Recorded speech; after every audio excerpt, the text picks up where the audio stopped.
And good morning, friends. I am Pastor Calvin Lindstrom, Christian Emergency League, and also Illinois Family Action. I'm happy to interview Jack Vrett. Mr. Jack Vrett is running for the 53rd District. We'll show the map in just a moment, but we have 1 week to the 2022 midterm election. So we're a little bit last minute, but I'm happy to be able to speak with Mr. Jack Vrett. I'm going to ask him to explain things in terms of his campaign, and we'll have a nice time talking about the issues and why he's even running in this race. So, Jack, I understand you did serve in the military. Yes, sir, I did. Thank you for your service. We're coming up to Veterans Day in 10 days. So maybe let's start there. Tell me about your military service and how maybe even that influences your decision and your race. Absolutely, and thank you very much for giving me the opportunity to be on today. Like you said, we're 1 week out, and this time is valuable. But I was honored to get this invitation. So, like you said, I am an Army veteran. I served in the U.S. Army JAG Corps, which is the military branch of attorneys. I was assigned to the 101st Airborne Division, and I deployed to Afghanistan in 2010-2011 time period as an operational law attorney, which is advising the commanders on the rules of engagement, the laws of war, and helping make sure that our military operations comply with the law, and then also make sure that we're accomplishing the mission. If you think back into 2010, 2011, where we were at that time in the war, because it was a very long war. So I was in Afghanistan at the same time that there was the raid that ultimately got Osama bin Laden. I had nothing to do with it, of course, but that's just that's the same time period where you think kind of middle of the war, and where before before we ended with this disastrous withdrawal recently under President Biden. Yeah. So I'm guessing that that withdrawal was probably made you a little disappointed. I think disappointed is putting it lightly. Is putting it mildly, yes.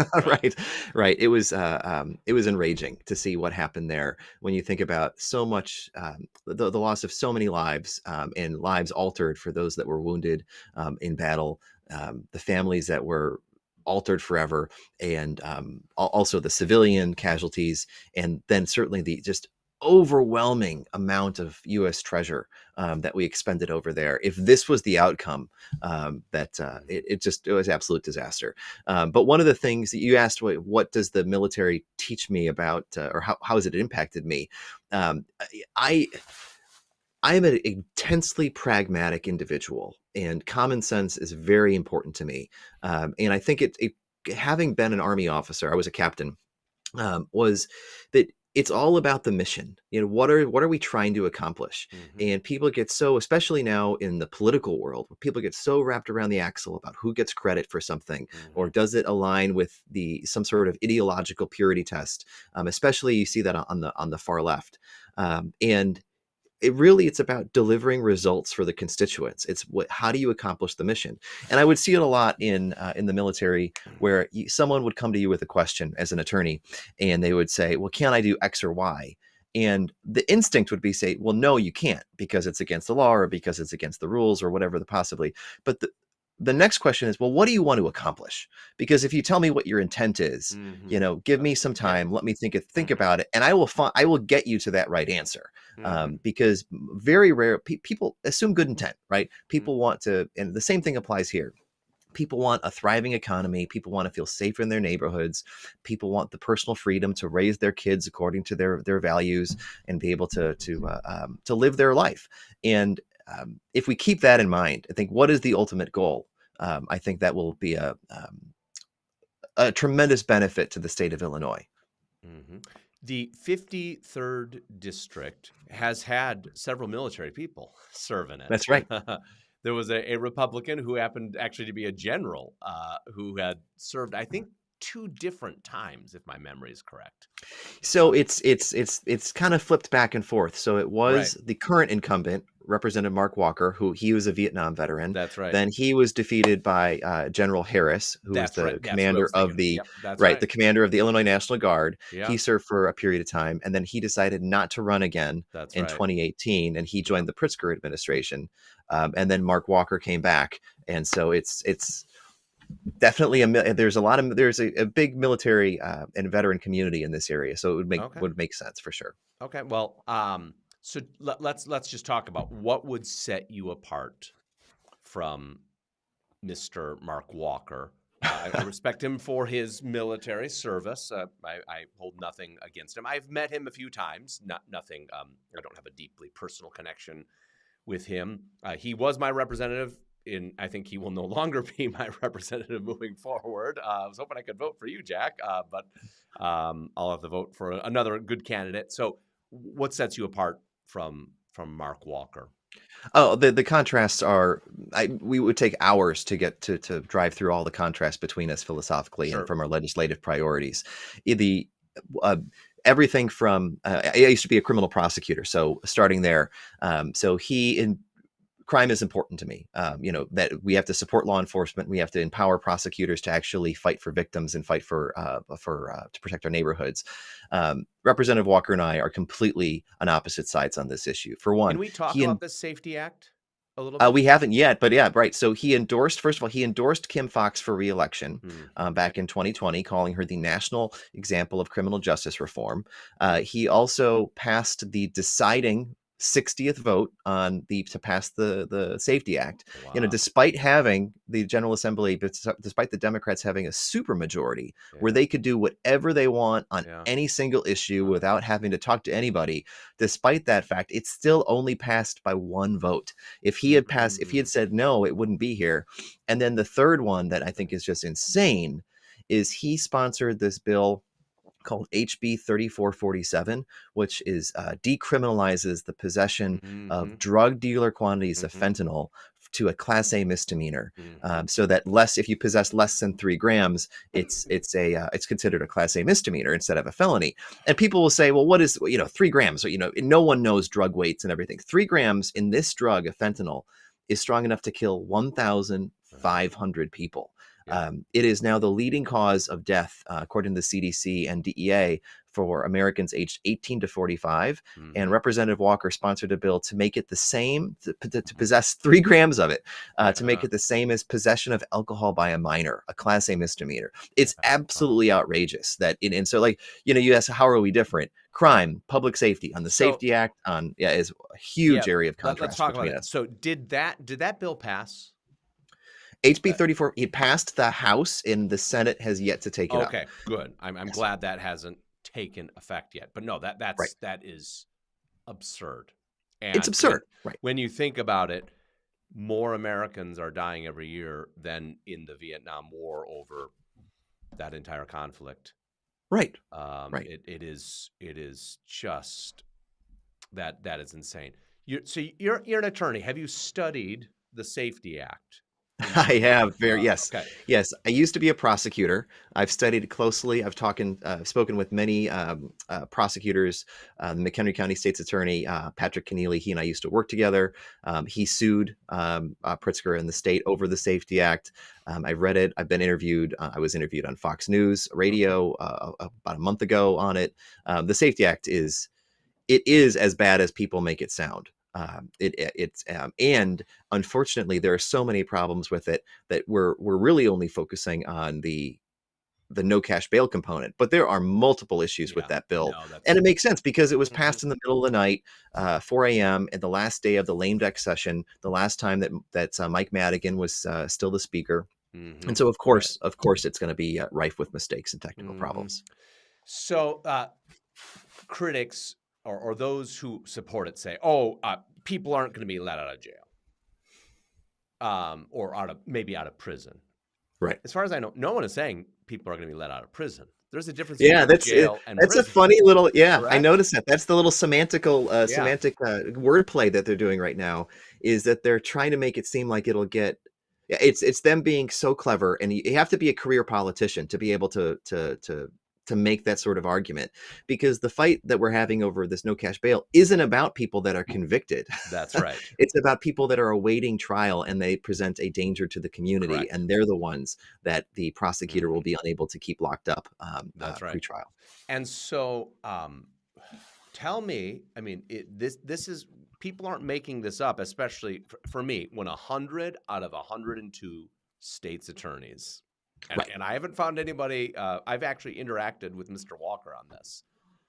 When 100 out of 102 states attorneys oppose something, Right. shouldn't that send an alarm bell about something? I mean, it's 50 Right. fifty. You could say, okay, maybe there's two sides, but 99% of the people who have the job of making sure criminals are prosecuted successfully, Right. 99%. If you went to 99 doctors and they all said you have cancer, are you going to believe the 100th doctor who says you don't have cancer? I mean, that to me that's kind of like the level of what we're dealing with. Maybe it's 98%, but whatever. So, Right. yeah. Why do you think Mr. Walker voted for that, other than he's told to vote for it? I I don't want to. I can't surmise what was in Okay, his head that's maybe not when a he. fair. That's not a fair Right. question. Right, but I do know that he has voted for pretty much every single outrageous piece of legislation over the last several years, and I do know that over his career he accepted more than $1.9 million in campaign contributions from Mike Madigan, and Mhm. despite Okay. appearing like he's a moderate, you may Yeah. recall a few years ago where there actually was this moderate Democrat rebellion against Mike Mhm. Madigan. Yeah. 19 Democrats had the courage to stand up to Madigan's corruption and his covering Mhm. up of sexual Yeah. harassment. And they Mhm. said, we need to turn the page, right? Yeah. And Mark Walker, after taking that $1.9 million, Mhm. he voted to keep Madigan in power. Right. And so I think that is an indication perhaps of where his loyalties lie.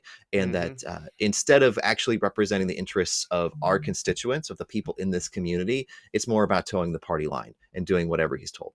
Yeah. I don't want to accuse him, but Right. to me, it seems many of the Democrats that there's one position, and they will, or there's one acceptable category to be in. Maybe they give a few exceptions, but it doesn't seem very diverse. It's you will support the current agenda. Let's Right. let's move on to some of the financial issues. Sure. This morning, Dan Proft was interviewing a candidate for comptroller, and just how grim the financial outlook for our state is. Tell me what's your opinion of that? What a representative cannot just go in there and change everything. You're one out of more than 100. Right. Tell me Right. what would Well, be your priorities there financially in this state. so again, going back to my military experience, what is the intent, right? What do we want to accomplish? And I want to accomplish to create a thriving economy where everyone can get ahead, where people can make ends meet, they can afford groceries, they can afford gas, they can thrive, they can feel safe in their communities. And if you think let's build that sort of society, then I think that's your goal. Everyone should be able to get along on to agree to that. And then you start looking at, well, what are we doing with our spending? And how are we helping that? Because we're not. Hmm. This last year, in the middle of a recession, with an inflationary economy, 40-year high inflation, right? Uh, Illinois passed the largest state spending plan in history. Mark Walker voted for it, of course. They Yeah. all did. $46.5 billion. We've never spent that much money before Mm-hmm. in the middle of this terrible period of economic downturn where everyone knows that government spending increases inflation, right? And despite spending more money than we ever have before, the state still did not pay back the debt that it owed the federal government from pandemic relief. So that we actually, at that point, we still owed $1.8 billion Mm. to the unemployment Oh, trust that's fund, right. Yeah. right? And so now they paid a little bit back. So now we owe $1.3 billion to the unemployment trust fund. Mm. But because we didn't do that, it means two things. First of all, it's an automatic tax increase for our small businesses at a point where they're already struggling, and Mm. it reduces benefits for families that are down on their luck and looking for work because it reduces the amount of benefits that people get from unemployment. And so This is about responsibility, right? We would expect that our elected representatives, when they're passing a budget, when they're spending more money than they ever have before, you would at least meet your obligations first, right? That, without making it harder for our small businesses to survive. And they're struggling.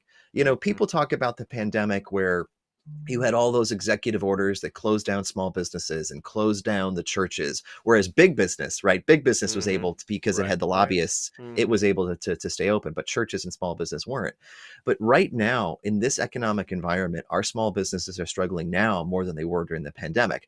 People don't often think of that, but because of inflation, because of taxes, because of overregulation, because of the cost of energy, and because of this labor shortage, there's this small business advocacy group that tracks the economic environment in Illinois and elsewhere. And this past summer, 47% of small businesses were at risk of closing by November. And here we are on November 1st, that they said they were at risk. Then in September, 43% of small businesses were delinquent in paying their rent. Now, small businesses employ half of the workforce in Illinois. So this is, if just a fraction of these businesses close over the next year, it would have a catastrophic impact on our economy. And it would have a catastrophic impact on Arlington Heights, on Des Plaines, on Rolling Meadows, when you think about these small businesses that really set us apart from the other suburbs in the area. I've heard, Jack, you can correct me if I'm wrong on this, Illinois has the highest unemployment rate, at least in the Midwest. Right. It was a few weeks ago. It's now the highest it's the worst state. So we are 50 out of 51. We have the highest unemployment rate. Right. Nationwide. Right. Wow. Yeah. And do you attribute that? I mean, how much blame goes to Springfield? Of course it does, because we have to look at the policies. When we have these policies that make it harder for our small businesses to survive, that make it harder for people to actually find good paying jobs, of course that's going to contribute to such high unemployment. Of course it is. How could it not, right? If you compare our state's laws, our state's regulations to other areas, or to put it this way, if you were a small business owner and you were thinking, and you worked in one state and you're looking at another state to open up operations in, why would you choose Illinois in this environment? Why would you possibly choose that, right? And we see that with outmigration, with our residences, with our businesses, people leaving for other places. So I absolutely believe that Springfield could do a lot more to make it easier for our local businesses to stay. Let's talk about energy. For a moment. Sure. If you've seen your first gas bill of the season, you're like, wow, how is it this high already? And I'm not even really running my heat. Right. Some of that is obviously out of the control of Illinois. However, that is. However, right. I'll let you speak on this. What has our state done with the supposed green energy that has actually just driven up the cost, probably for natural gas and certainly electricity in Illinois? Right. So Illinois passed this, they call it the Clean Energy Jobs Act, or CEJA, which is essentially the Green New Deal here in Illinois, for Illinois. And at the outset, I believe in climate change. I think it is happening. I think that it is that human activity does contribute to some greenhouse gas emissions, and that it does. That we in today's society, we across the planet are creating more greenhouse gases now than we were 300 years ago in the pre-industrial society. I believe it is happening, but the solution isn't to create these arbitrary boundaries and barriers and timelines that they did with the CEJA bill here in Illinois. The solution should be to say, let's encourage our businesses, encourage the energy industry to produce energy at the most efficient cost, to make costs as low as possible for our consumers, and have it be reliable. And then let the marketplace will then allow and create the incentive for them to create it efficiently, and to do so in a way that does not pollute the environment. What they've done, though, with the CEJA bill, these arbitrary deadlines and eliminating it's funny, it actually doesn't do anything about importing energy from other states. So you can have all of our neighboring states can be producing energy in an inefficient way, it just stops people from having jobs in this industry here in Illinois. So it's certainly backward for sure. And you think about it, like, how does this impact my life? So, like you said, our energy bills are going up, but think about the businesses that need reliable energy. I mean, it's shocking that we're now talking about rolling brownouts in Illinois because of the CEJA bill, especially downstate, where people rely on it. But think about, okay, you want to go to a hospital, right? And you're having a procedure done. Well, hospitals have all of these generators so that if there is some sort of energy issue, that they can stay afloat and all of the hospital can keep operating. But think about how we have diversified our medical care in the recent 10 years, where you have all these different satellite sites, these urgent care facilities, where you have different levels of procedures that are being done in these inpatient or outpatient surgical procedures. Well, they don't have the same level of generators. No, you're right. And so there are these consequences, or these collateral consequences Yeah. that people aren't thinking about, which is, again, my military said, what do you want to accomplish? What's the pragmatic way to do it? And let's do it that way, as opposed to these arbitrary deadlines. Jack, would you show the map for your district, the 53rd district? Let's share that. I will. I'll do what I have to do on my end, but let's just talk about the 53rd district. You can see that the towns on the left. And Jack, do you want to describe the other boundaries? So how do you know if you're in the 53rd district? You can look it up or just focus on this map. This is 90 on the left, correct? So Or on the bottom, the very bottom is I-90 is the southern boundary, and the northern boundary there, with some slight deviation, That's right. is Euclid. That's right. Euclid. And then on the far west end, which is the left side of the map, is Harper College, kind of serves as an anchor on the west side. And then it goes all the way through to Des Plaines, and it's basically Wolf Road is the boundary on the far east. East side. Okay. Far east, right. So if you're not sure what district you are in, you can easily look that up online there. But do pay attention, because, as I say, I believe I used to be in the 53rd district, but now I am north of that in the 54th district.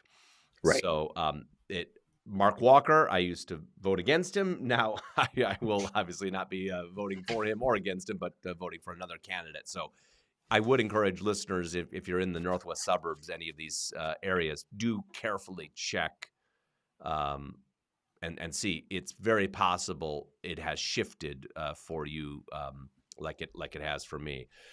So Jack, just a couple final points that you would like to make.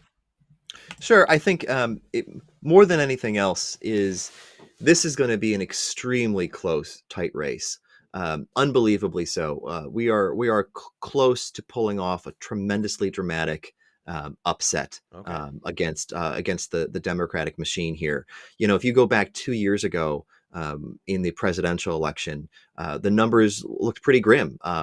President Biden defeated President Trump by 20%, and despite that fact, we are coming on very hard. We are. Our fight is motivated by individuals and family members. And it is, I think at last I looked, they have spent or they have over $2 million they've put into the race on behalf of Representative Walker.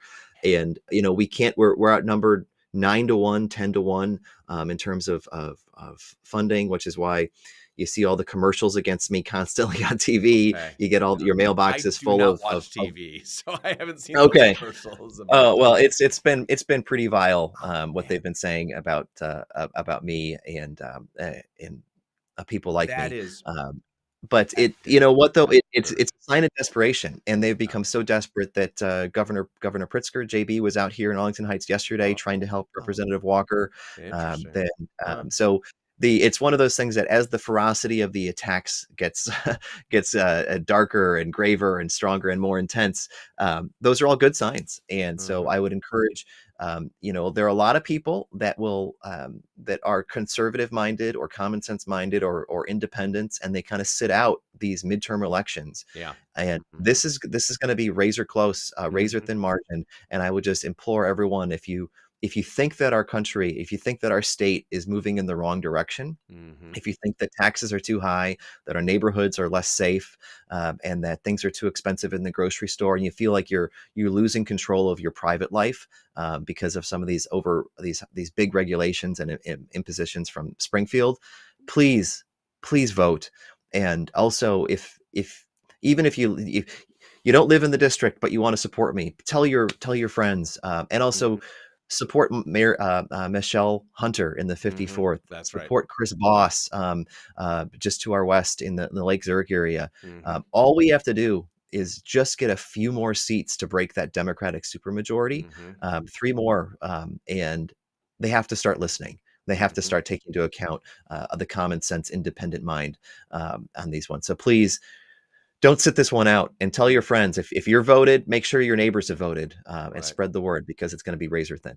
Definitely. So Well, thank you very much. thank you so much, Jack. We'll share your campaign website, or what's the best way for people to learn more So it's about sure. issues, etc. It's exactly. It's jackvrett.com. That's Okay, JACKV as in that's Victor, easy enough. RETT.com. Or you can follow me on Twitter at Jack Vrett, or on Facebook at Jack Vrett. So Okay, it makes it's just my name in those areas. we'll But try to post some links to so I that. absolutely thank you very much for having me on. Okay, It's been a pleasure. sounds great, Jack. Thank you very much. Thank you. Goodbye.